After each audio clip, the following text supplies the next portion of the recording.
Hello. So I'm going to do some examples from section 1.2 for you now. Get my pen going here. Okay, so this is number 4, the problem set. It says basically we're supposed to find, it says here, in problem 1 through 10, find the function y equals f of x satisfying the given differential equation and the prescribed initial condition. Okay, so we're trying to solve the following differential equation. We want to find a function y that satisfies dy dx is equal to, I'm going to write it this way, x to the minus 2 power. And we want the function to have the value 5 at x equals 1. Okay, so the way we're going to do this is we're going to realize that y, x, is going to be, this is interesting, this is going to be an integral. We're just going to integrate both sides. Now when I write this down, I want you to realize that the right-hand side of this, I'll emphasize it by putting a constant there. The right-hand side of this equation is actually an infinite collection of functions. So this is really an abusive notation in some sense, that y should be, so this is not a function on the left yet. So we're going to solve this equation, and I'll show you what we mean in a second. So this is like the general solution. So here we have it. So if you anti-differentiate, you see that y of x is actually going to be equal to, let's see, minus x to the minus 1 plus this constant. It's actually a new constant. So, and then we will actually see what our constant is by evaluating it at 1. So we know that y of 1 is equal to minus 1 plus the constant that must be equal to 5. Solving for c, you see that c is actually has to be equal to 6. So the solution to this differential equation with the initial value conditions is, oops, sorry, move this up a little bit. So we get, in fact, y of x is equal to x to the minus 1 plus 6. Okay, and that's how you solve question number 4. Okay, the next one I'd like to put up there is number 17. So in this question we have we're given the acceleration, and I'll read the right out of the book here. Okay, for this one it says we want to find the position function x of t of a moving particle which is with the given acceleration. It says here that the initial position is at time 0, x0 is equal to x of 0. Okay, so we give us some initial conditions as well. So let's see what we have here. Let me move this up. Okay, so we were given that the acceleration due to time, the acceleration at time t is given by this function. Basically 1 over t plus 1 cubed. Okay, now we're given some conditions. We know that the velocity at time t equals 0 is equal to 0. Okay, and we also know that the position of this particle at time t equal to 0 is 0. So we're going to use these initial conditions to find the solution. Well, the antiderivative of the acceleration function is the velocity function in this case. Well, in all cases, I guess. So we are going to find an antiderivative of this function, and I'll write it this way. Okay. dt plus a constant.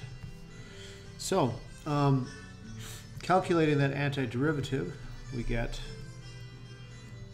t plus 1 to the minus 2 all divided by minus 2 plus this constant.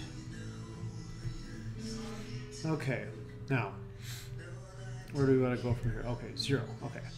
All right, so at this point we could find actually the constant. In fact, let's do that. Let's find the constant c.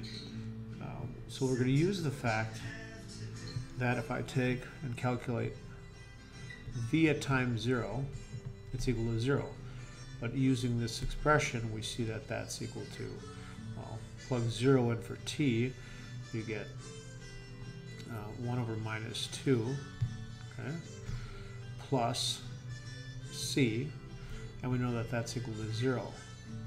This tells us that the constant is in fact equal to 1/2.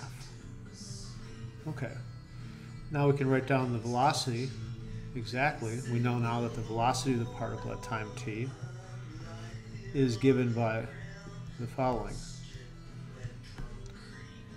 It's t plus 1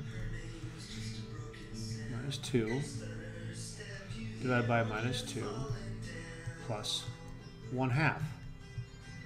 Okay, now that we know the velocity function, we can find the position of this particle by anti-differentiating this velocity. So I will just do that. So anti-differentiating both sides, anti-differentiating the velocity function, we see that the acceleration, the position is given by this expression, t plus 1 to minus 1 power divided by 2 plus 1/2 t plus another constant I'm going to call d. Okay? Now, using our initial condition that x at time 0 equals 0, I'm going to have to squeeze this in, I'm running out of paper here.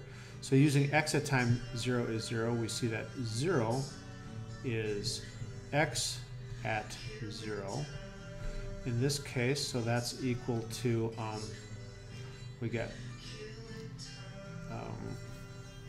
let's see here, where am I here? Okay, right, put a 0 in there, so you get 1/2 plus 0, okay, plus d, okay, and then that is equal to 0 when what happens here? Okay, so then d has to be equal to minus 1/2. Okay, so finally we see that the solution to the problem, or the answer to the question, is that the position of the particle is t plus 1 to the minus 1 divided by 2, in fact, yeah, plus t over 2 minus 1/2. Let me check something here. I'm going to make sure I'm in business here.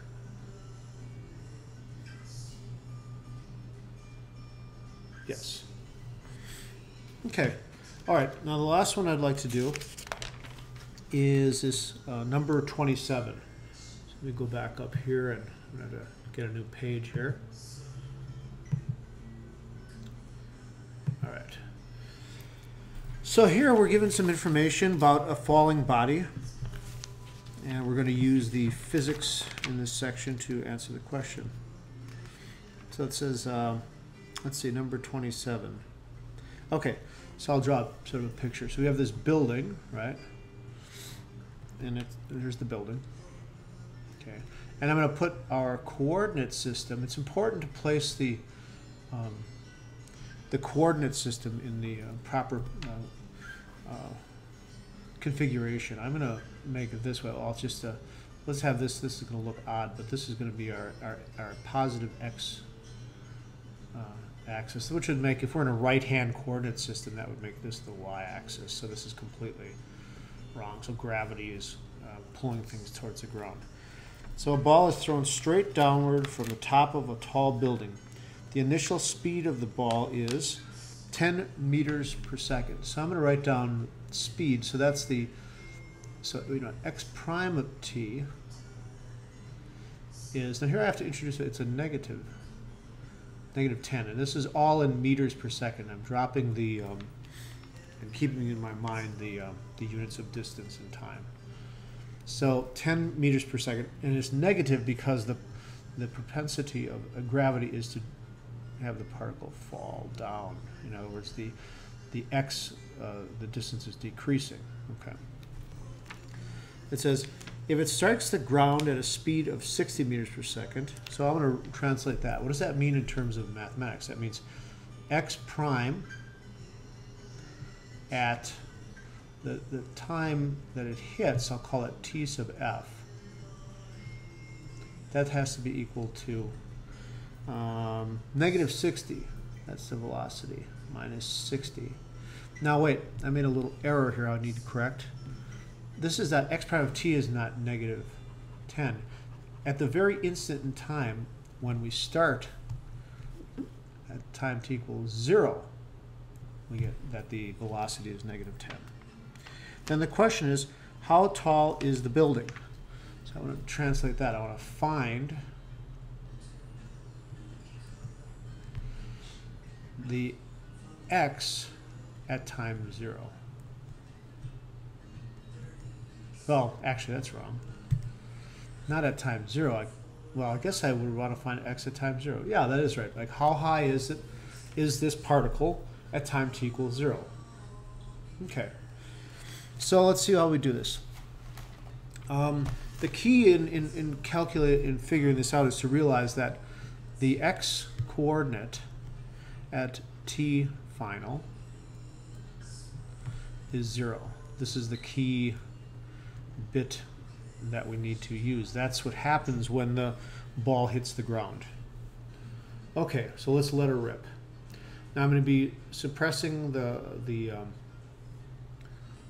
units of distance and time, but time is in seconds and the distance is in meters. So we know that the acceleration a with respect to time, well, is a negative 9.8 meters per second squared. Okay.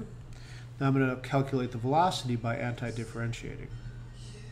The velocity at time t is then equal to minus 9.8 t plus some constant. Okay, and in fact, let me calculate the distance, the position of the particle. Okay, let me erase that. So the position of the particle at time t is given by the following. Well, it's anti-differentiating the velocity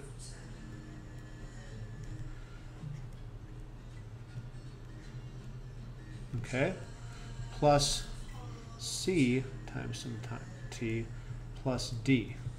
Okay. Now I can start to use my given information to find my constants that are unknown. I need to find essentially c and d. Okay, so let's see, what are we given? We are given that it starts off, what I mean, it starts off. So we know the velocity at time 0, we're given that is minus 10.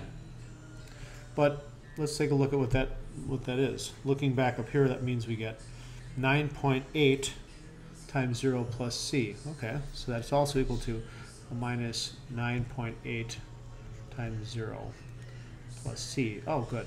So that means that this tells us that these two lines implies that c is equal to minus 10. Okay.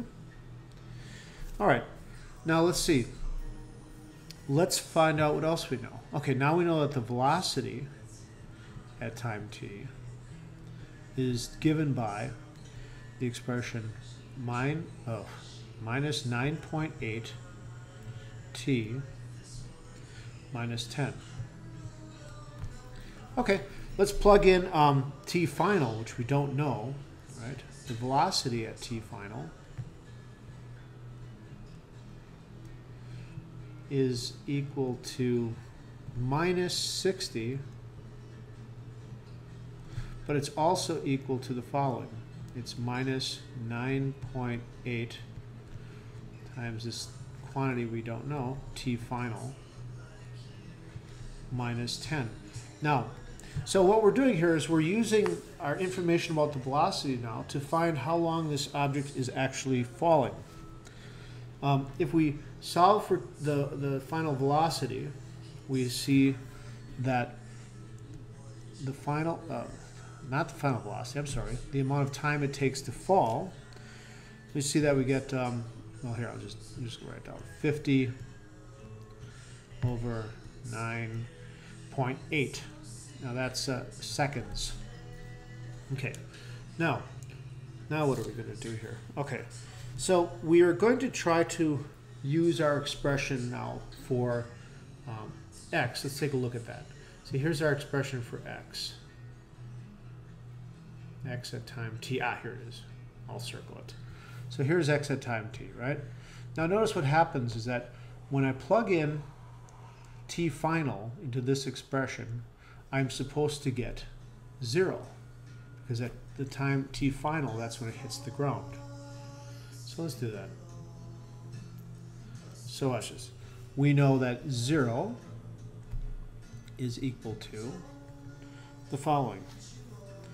We have, well, I'll write it this way. It's x at t final, which is 50 over 9.8. Okay.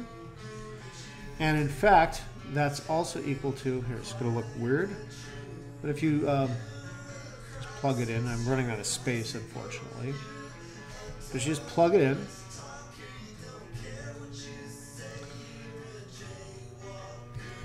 okay, that's squared minus 10 times this, and then that's plus d, right? Okay. And you see we can solve this equation for d. If you solve for d, you see that d is equal to, well here, I'll write it down exactly. Okay, so d then turns out to be 50 squared divided by 2. You can check this out on your paper and make sure that this is correct, but oh, that's a decimal point. Okay. 2 times 9.8 plus 10 times 50 divided by 9.8.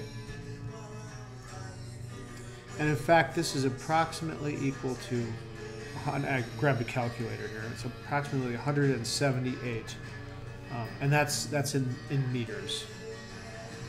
Okay, so that has to be the height of the building, because we plugged in the final time here. So here's x at time final time is 0, but we know, so x at time final time is 0, but we also know it's equal to this expression, right? And the only way that can happen is if d is equal to 178. So okay, thank you.